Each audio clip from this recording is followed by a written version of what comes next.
Top quality और consistent performance के लिए सिर्फ सिल्वर पंप्स एंड मोटर्स, नाम याद रखना। વિભાગના આરોપ બાદ હવે શેર બજાર લાલઘૂમ છે। સેન્સેક્સમાં 1000 પોઈન્ટનો કડાકો જોવા મળ્યો છે। નિફ્ટી 0.5% વધુ તૂટ્યો છે।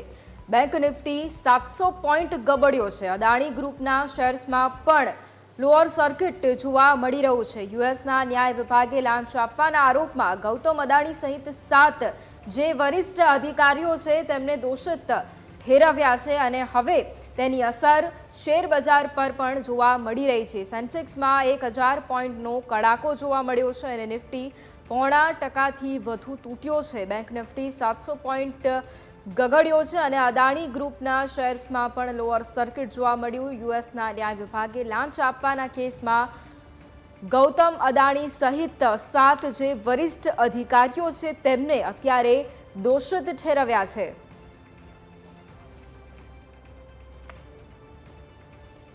અને આ જ મુદ્દે સહયોગી યશ અમારી સાથે લાઈવ છે। યશ, જે પ્રમાણે યુએસના ન્યાય વિભાગના આરોપ બાદ શેર બજારમાં અત્યારે અલગ પરિસ્થિતિ જોવા મળી રહી છે અને સેન્સેક્સમાં કડાકો પણ જોવા મળી રહ્યો છે, શું વધુ અપડેટ? મુખ્ય કારણ સમગ્ર જે કંઈ પણ સમાચારો છે તેનું કારણ એ છે કે અદાણી ગ્રુપના જેટલા પણ શેર્સ છે તેમાં મોટી વેચવાલી।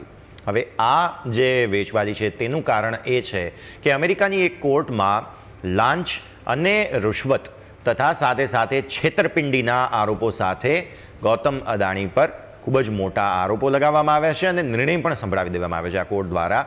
તેઓ તો ધરપકડની પણ માંગ કરી રહ્યા છે। આ જે કોર્ટ છે તેમનું એવું કહેવું છે કે જેટલા પણ રોકાણકારો છે, અમેરિકાના રોકાણકારો છે, તેમની સાથે ગૌતમ અદાણીએ છેતરપિંડી કરી છે અને જે સરકારી અધિકારીઓ હતા તેમને લાંચ આપી છે। લગભગ 3500 કરોડ રૂપિયાની અંદાજિત લાંચની રકમ પણ થાય છે। હવે આ સમાચાર બાદ અદાણી ગ્રુપના જેટલા પણ શેર છે તેમાં લોઅર સર્કિટનો માહોલ છે। લોઅર સર્કિટ મતલબ કે જ્યારે શેર બજારમાં માત્ર વેચનારા લોકો હોય, ખરીદનારા કોઈ પણ શેર માટે ન હોય, તેને લોઅર સર્કિટ માટે કહેવામાં આવે છે અને તેના માટેની એક લિમિટ રાખવામાં આવે છે કે એક દિવસમાં કોઈ શેરનો ભાવ આટલા ટકાથી વધુ ઘટી ન શકે।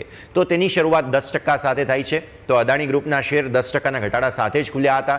ત્યારબાદ અદાણી એન્ટરપ્રાઇઝની સર્કિટ વધીને પછી 15%ની થઈ, કેમ કે સમય પ્રમાણે તે સર્કિટ ખોલતી હોય છે ફરી એકવાર। તો 15% અને અત્યારે 20%ની લોઅર સર્કિટ પર લોક થઈ ગયો છે શેર।